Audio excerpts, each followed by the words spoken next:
Hi guys, so I have another tutorial today. It's one I have been asked for quite a few times, but I have dreaded the thought of making it. It's clusters and how I layer, simply because I don't really think about it. It is something that I just do. So I'm currently on two gifts at the moment. One I am making for a lovely friend who has lost someone special, and it needs to be a little bit different than my normal journals. There needs to be plenty of places to write, but as you know, I really don't like leaving blank pages either, so everything's going to have a little something on them, which is also going to mean that I'm going to need clusters just to put a bit of interest on the page. And the way I make my clusters, the first thing I probably need to say is I think about where I'm going to place them, and I'm not going to place them right in the middle, so I'm going to place them on a corner. Don't really use this corner just because it makes everything a little bit harder to close. Usually I would use this corner or this corner. I don't know why, it's just something that I do, I guess. And I often put stamps or stenciling underneath that as well, just to carry that through the corner, and then you've still got plenty of space to write as well.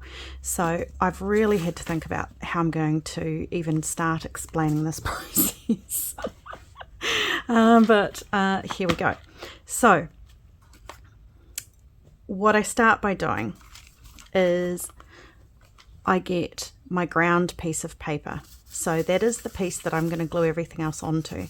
So again, I do often make them a similar shape to where I'm going to put them.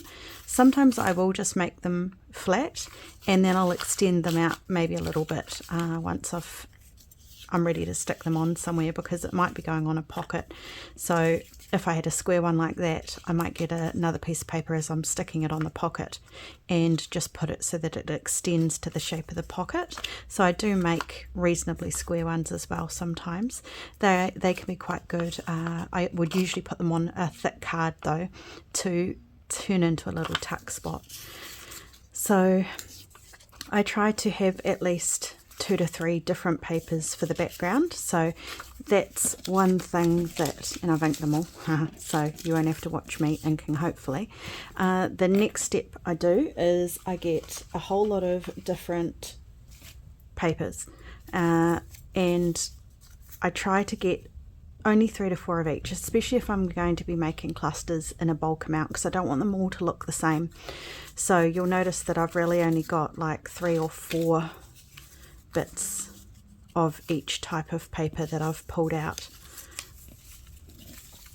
It just it makes them so that if I'm making 8 and I only have 3 to 4 bits of the same, I'm pretty confident they won't end up all looking the same. Okay, so then once I've done that, I just fish out a bit of texture, and I try to make sure that all of these are either different tones of brown or different text. As you can see, I've got a bit of both going on. I've definitely got different text, but I've also got different tones of brown in there as well. That always helps with the contrast. And then the last step for the ground piece, before you put the embellishment or focus point on, is texture. Okay, so texture can either come in the form of lace or fabric, or die cut paper. I mean, that one there, I just got my good old crocodile and punched a whole lot of big holes and small holes, so you don't have to have a die cut to do that. And I've just got little scrap pieces that I had cut some when you put it on the drawstring wrap envelope, and I thought, well, I may as well keep that because it was on a gel printed background, and it does provide interest, hopefully, as you will see. So then I've got, that's my base, and then it's always got a point of interest on it. So then I collect up a whole lot of little bits. So it might have a paper flower, it might have a stamp. I'd usually maybe resin it just to pump it up just a little bit, or put it on a piece of thick matte board, chipboard I think you might call it. I've got little metal bits, they might be used as a focus. I've got some labels in there as well.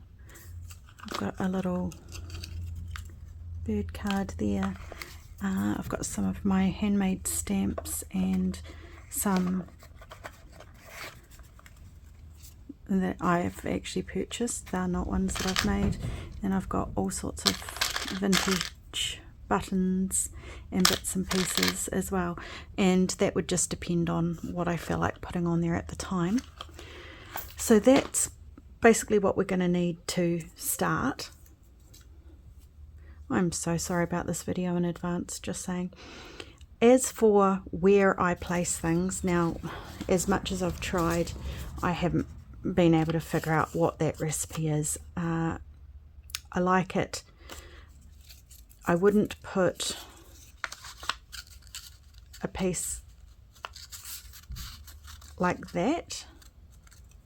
I want it to continue to slope down, so, and I don't like my text going sideways very often unless it's only just sticking out. But say we do that, I'm just going to move that over a little bit. That needs some form of interest, I think, and whether you tuck that underneath or put it on top. And oh, the other thing that I had, hold that thought, was bits of colour. So if I'm doing a journal that has a specific theme or colour, I would almost always put one piece of colour onto the cluster, just so that it helps carry it through. Now that might be the paper. It might be that maybe I'm doing a red journal, so I've got a little bit of red in there, and something that I might put on there as an accent. I might find a red button just to carry that theme through even further. So yeah, now I'm going to stop talking and I'm just going to make some, and hopefully that is going to be helpful to somebody. Yeah, let me know. But it was requested by quite a few people, and I always try and do the things that you guys want to see me do. So I'm keeping to my word. I'm sorry if it's not very clear. All right, so no more talking from me until the very end. Nice quiet video for you.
Sorry about that, the camera cut out, but I mean you could see where I was going, hopefully.